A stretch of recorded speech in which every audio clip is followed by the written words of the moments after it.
So what's up sa mga kahombre ko dyan? What's up man na naman nga pala to. At syempre mga kahombre ko, alam nyo na, today is the day kung saan ating pong tatalakayin ang isa sa pinakamatinding gunggong sa balat ng social media mga kahombre ko, kundi itong ating kaibigan na si Nico Natividad mga kahombre ko. Atin hong tunghayan ang kanyang ginawang napakatindi, legendaring pangloloko sa kanyang asawa, mga kahombre ko, ha? Hinahanap niyo ba ako sa Facebook? Eto na ang bagong Facebook ko, mga kahombre ko. Follow niyo ako.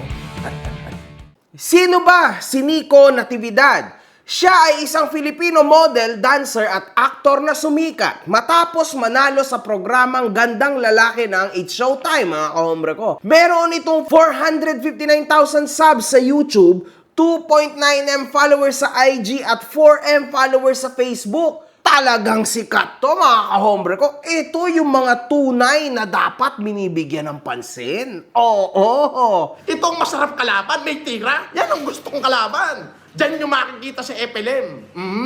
Tandaan nyo ito ha. Ikinasal ito sa kanyang kasintahan na si Shelo May Eusebio noong October 2021, mga kahombre ko. So, 2021 siya ikinasal, mga kahombre ko. Tandaan nyo yan. Noong July 2016, napili siya bilang isang housemate sa ikapitong season ng PBB. Inamin niya rin sa nasabing programa na meron itong anak sa kanyang naging kasintahan na hindi pa siya ikinakasal. Sa duloy, nagtapos sila ng kanyang partner na si #Makoy bilang ika-6th Lucky Big Placer. Huling linggo ng February 2026, kumalat ho ang isang sex tape. Nakasama si Nico Natividad, mga kahombre ko. Napakatindi ho nito. Sa pagkakataong ito, base sa mga comments online, kitang-kita na raw ang mukha ng babae, maging ang mga lalaki, mga kahombre ko. Napakalaswa ho nito. Papakantot ka rin sa akin, gago. Kinang ina mo. Grabe to, mga kahombre ko. Isang babae lang ho, kinamadang 4 na mga kahombre ko. Aba, talagang mabibigla ka, mga kahombre ko, kasi syempre mga artista to, mga VIP. Paano nangyari na nag-share sila sa isang buday? Ano to, di ba? Like, mapapaisip ka, paano nangyari yun? Di ba? Sorry, natatawa ako kasi they could have done better kasi minsan ka na nga lang manloloko sa asawa mo o gagawa ka ng kahalayan o katarantaduhan, no? Ganito pang gagawin mo, nag-share pa kayo. Ano to, nagtipid kayo? Tayo na nyo. Nag-viral ang 4, mga kahombre ko, 4 na magkakahiwalay na videos na ayon sa mga netizens ay kahawig di umano ni Hill, Aaron, Nico at Ron. Ngayon, mga kahombre ko, tinagurian ho silang The Big Four. Na nag-trending sa X or Twitter or dating Twitter, mga kahombre ko. Ito ho ang sabi ng mga comments ng mga hinayupak sa internet. Sa Google, mayroon. Magtiyaga kayong maghanap. Putang ina mo, baboy ka talaga, hayop ka. Sabi naman ng isa, sorry, ngayon lang naka-online. Ito na ba yung F4 sa Meteor Garden? Bago Bastos kayo! Wala kayong modo! So yon mga kahombre ko, alam niyo naman siguro kung ano ang sitwasyon, no? Na mga OFW, kung saan sa tuwing ikaw ay magpapadala, hassle na nga dahil sa oras, pero ang pinakamatindi pa dyan, ang taas pa ng ikinakalta sa'yo sa bawat transaction na ginagawa mo. Buti na lang talaga ay merong Tap Send.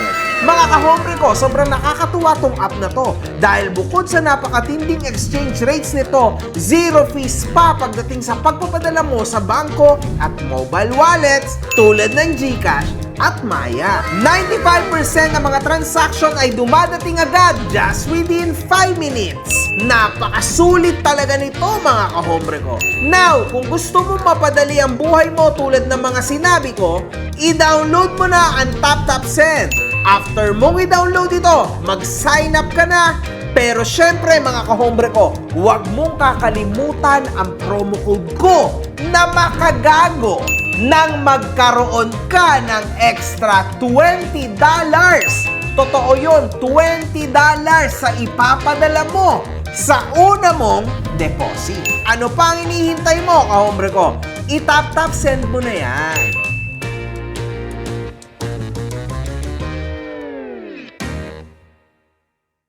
Ngunit sa naging interview ni Mr. OG Diaz, no, kay Nico Natividad, dito ho ay hindi na natiis at talaga namang inamin na ni Nico Natividad. Sa madaling salita, sabi ko sa wife ko, na-demonyo ako, ganun. Natukso, bumigay ako. It was 2022 or 23 nangyari yun. So, inamin ko na siguro natira yung kahinaan ko. Babae, laman. Walang ibang reason po. Mali ako, na-demonyo ako, yun lang po. Walang dahil nag-away kami ng wife ko. Yun, walang ganun. Walang lusot na Sa dulo, mga kahombre ko, kahit nagkaroon tayo ng parang foursome, humingi ho ito ng tawad sa mga pangyayari. Na humingi ako ng sorry una-una sa asawa ko, anak ko, sa pamilya niya, pamilya ko. Siyempre sa mga tao na rin kasi hindi ako magandang halimbawa. Mali yun. Mali po yung ginawa ko. So, in this case, mga kahombre ko, no, bilang si Nico Natividad ay isang public figure, pwede naman siguro mga tao na magbigay ng kanika-nila at sari-sariling mga opinyon. Dito, mga kahombre ko, para sa akin, no, ito'y malaking katiwalian. Mas gugustuhin ko pa yung kaysa umiyak ako rito. And actually, nakakatuwa lang, no, na kahit ganun pa man, at kahit ganyan yung nangyari, hindi siya binitawan ng kanyang asawa. Sa totoo lang siya kasi, mga kahombre ko, syempre, napakatinding kabulastugan ng ginawa ng tao na ito.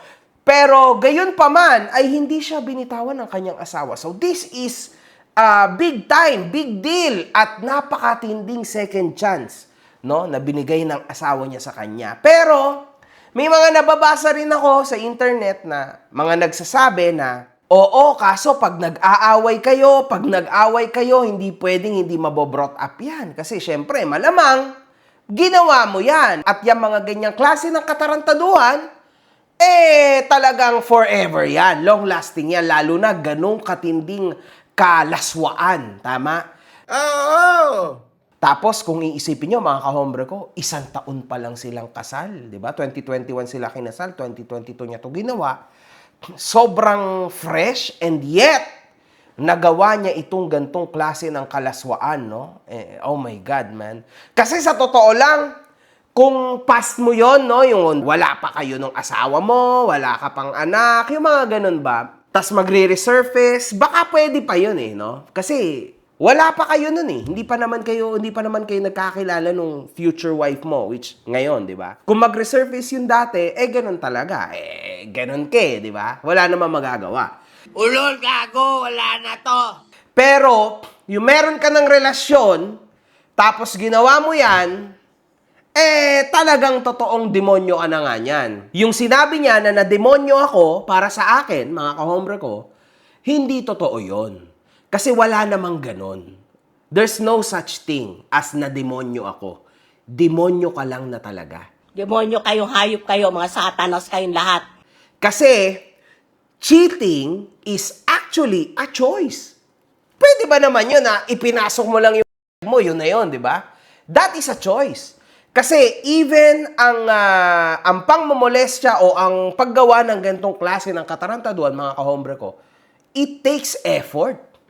Like, effort to talaga, mga kahombre ko. Kasi literal na, syempre, magpapatigas ka pa ng ipapasok mo. May effort yun, di ba? In this case, mga kahombre ko, effort sila. Kasi imagine niyo 4 sila, so napag-usapan nila yan. Ang hirap din na sabihin na lasing kami, kung ano-anong ginawa namin, hindi totoo. Kasi nag-away kami ng asawa ko, kasi lasing ako, kasi may tampuhan kami. Hanggang kailan o hanggang saan mo ba pwedeng maging excuse yung nalasing ka? Di ba? Hindi totoo yon. Kasi lahat naman siguro tayo dito, naka-experience na kung anong feeling ng lasing. Hindi naman to the point na hindi mo na alam ang ginagawa mo. Wala namang ganon. Kayo ang mga tunay na demonyo! It is still a choice. Yun lang. Natukso, bumigay ako, yun ang tama. Pero yung na-demonyo ako, hindi yun.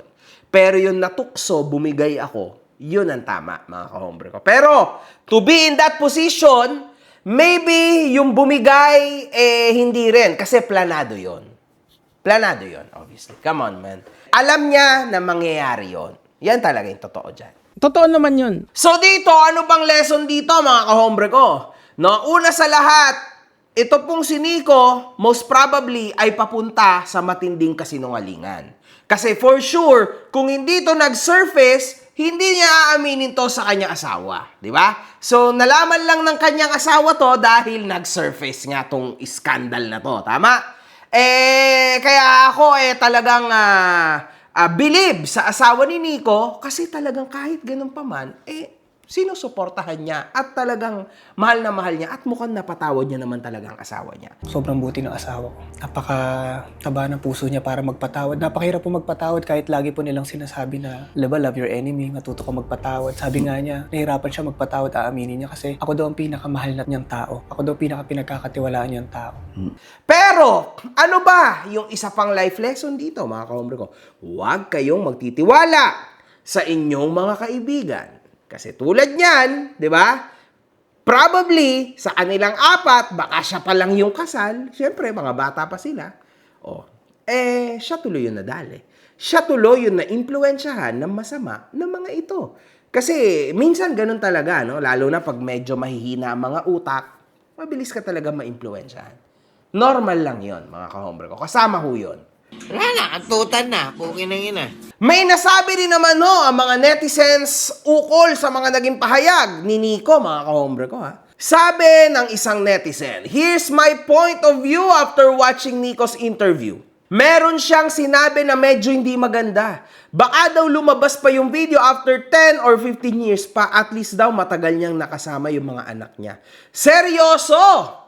Kakayanin mo lokohin yung partner mo ng ganun katagal? Paano kung walang video yung scandal? Di habang boy mong itatago yung betrayal. Ayan nga yung sinabi ko, di ba?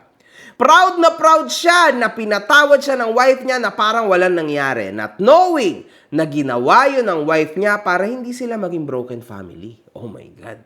To Nico, kung akala mo tapos na ang lahat dahil pinatawad ka na ng asawa at anak mo, nagkakamali ka. Doon pa lang mag-uumpisang lumala ang problema. Kahit umabot sa point na sumaya ulit kayong dalawa, darating yung time na bigla niya na lang yun maaalala. Oo, napatawad ka niya ng ganon kadali lang. Pero yung nagawa mo, hindi niya na yon makakalimutan. Darating yung araw na araw-araw niyo yan pag-aawayan. Aabot pa sa point na sisisihin ka niya sa attitude na pinapakita niya sa'yo. Palagi mong maririnig yung linya na kung hindi mo ginawa yon, hindi ako magkakaganito. My God. My God! Yan ang consequences ng cheating hanggang tuluyan siyang sumuko at maubos. Kaya hindi porket pinatawad ka na, doon na yun natatapos. Hindi lahat madaling maayos, lalo na kung yung rason ay sa ibang tao mo ginustong makaraos. Grabe, napakatindi ho nito, mga kahombre ko. May yung kahombre, ulul.